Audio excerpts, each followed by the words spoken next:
અને હવે સમાચાર મોરબીથી, જ્યાં માનસિક અસ્થિર બે મહિલાઓ સાથે દુષ્કર્મ કેસમાં બે આરોપી પકડી પડાયા છે। સેવાભાવી સંસ્થામાં રાખવામાં આવેલી માનસિક અસ્થિર બે યુવતીઓ સાથે આચર્યું હતું દુષ્કર્મ। સંસ્થાની દિવાલ કૂદી કમ્પાઉન્ડમાં આવી રૂમમાં બાકોરો પાડી બંને શખ્સો ઘૂસી ગયા હતા।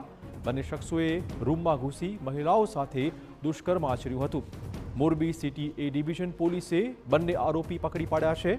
બંને આરોપીઓને કોર્ટમાં રજૂ કરી રિમાન્ડ માંગવામાં આવશે।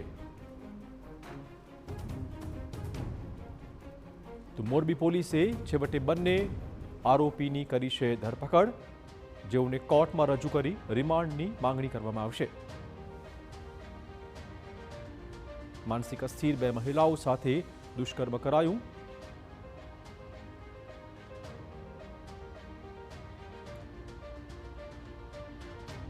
જે સંસ્થામાં મહિલાઓ રહી હતી તે સંસ્થામાં જ તેમણે આ દુષ્કર્મ આચર્યું।